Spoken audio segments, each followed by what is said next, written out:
Carl Jung's final message to the empath. You were just a child who was never allowed to be selfish. That drive to rescue everyone, that guilt for prioritizing yourself, that feeling your needs don't matter. Jung discovered this isn't who you are, it's what you became. The child whose feelings created tension, whose needs were inconvenient. Your empathy isn't a gift, it's arrested development. You're about to discover Jung's path from survival mode to conscious choice. Jung understood something most therapists miss about empathic development. What looks like natural compassion in adults often begins as what he called premature ego adaptation in childhood. The child who learns to read their parents' moods before they can read books. The little one who becomes the family emotional barometer, sensing storms before they hit. The kid who discovers that their own needs create tension, but anticipating others' needs creates safety. This isn't conscious learning. This is survival wiring. Jung observed that certain children develop what he termed psychological antennae, an extraordinary ability to sense what others feel and need. But this gift comes at a cost. The child learns to build what Jung called the persona, a social mask designed not for authentic expression, but for survival. You became who others needed you to be, because being yourself felt dangerous. Jung wrote about the compensation principle. When one part of the psyche is overdeveloped, another part gets suppressed. In your case, your ability to feel for others grew stronger, while your ability to feel for yourself grew weaker. By the time you're an adult, you've forgotten something crucial.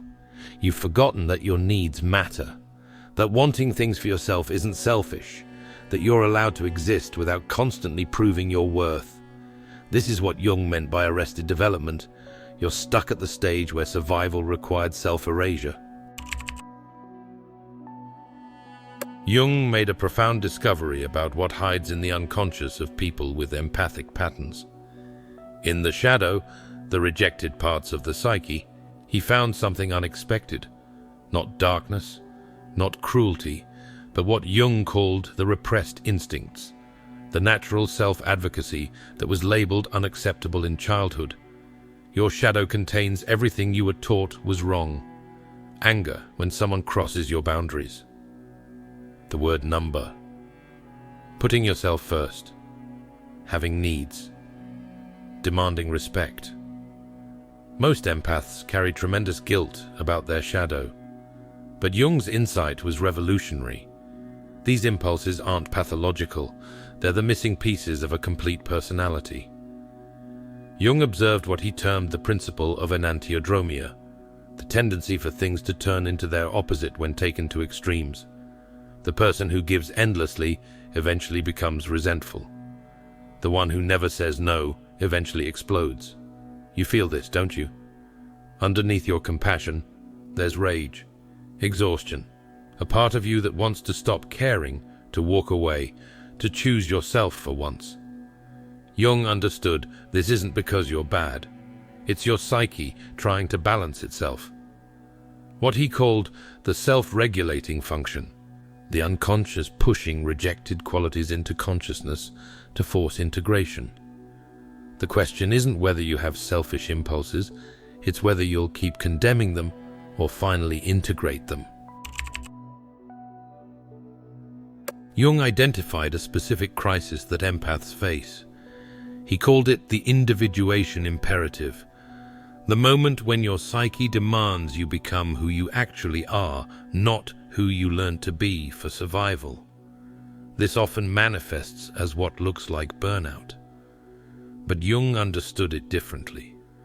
This is your authentic self trying to be born. The symptoms are unmistakable. You can't fake caring anymore.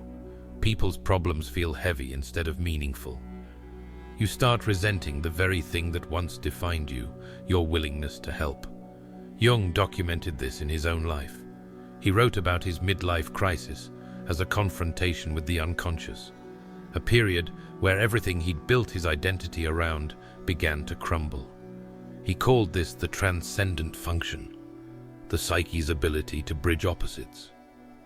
In your case, the caring self and the self-caring self. But here's what makes this crisis so difficult. When you start changing, people resist. They say things like, "You're not the same person anymore," or "You've become selfish." Jung understood this as what he termed the collective's resistance to individual development. The people who truly love you will support your growth. The ones who resist it were benefiting from your self-abandonment. Jung wrote, "The privilege of a lifetime is to become who you truly are." But for empaths, this requires what he called the courage to disappoint, the willingness to let others be uncomfortable with your boundaries. This isn't cruelty.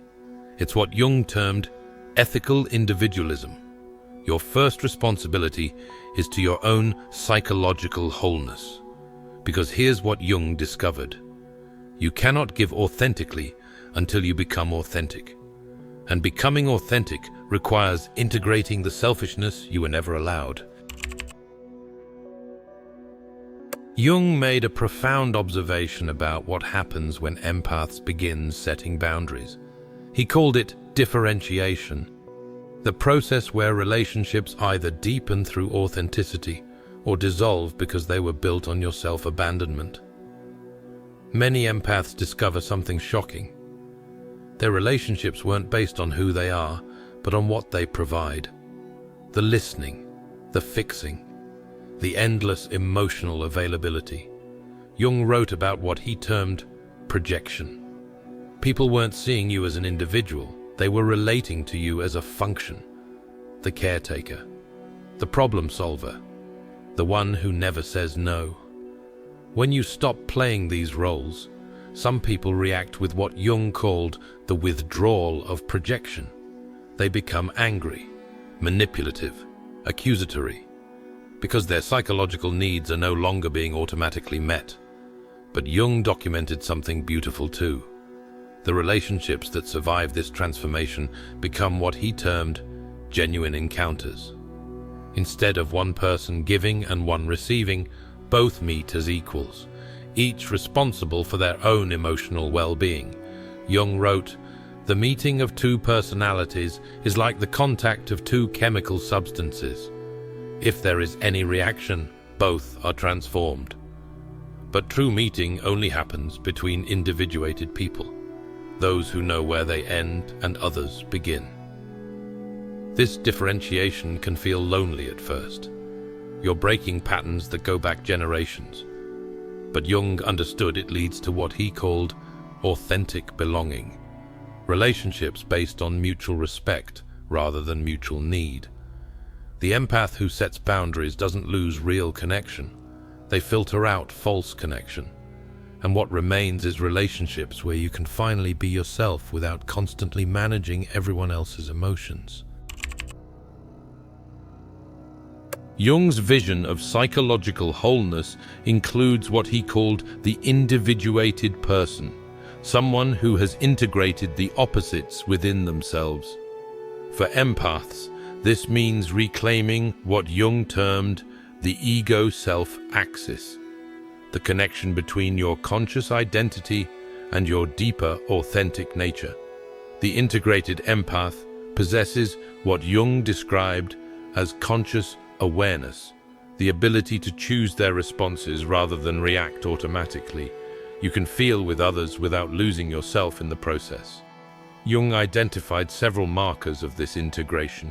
First, what he called emotional autonomy, the recognition that you're not responsible for managing other people's feelings. Taking responsibility for others' emotions actually prevents their psychological growth. Second, ego boundary development, the ability to sense where you end and others begin.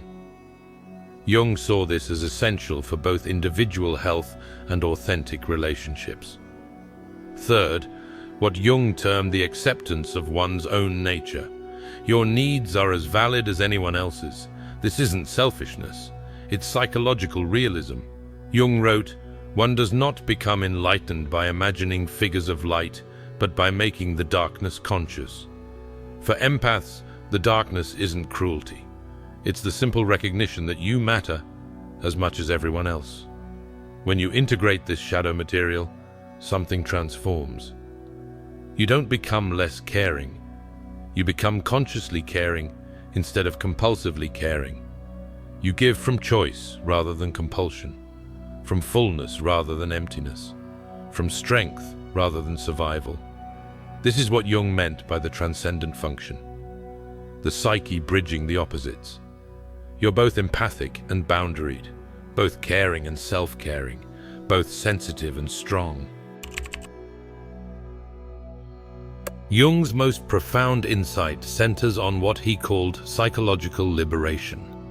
The moment you understand that your empathy was never really about others. It was about you trying to control an unpredictable environment. Jung wrote, "Everything that irritates us about others can lead us to an understanding of ourselves.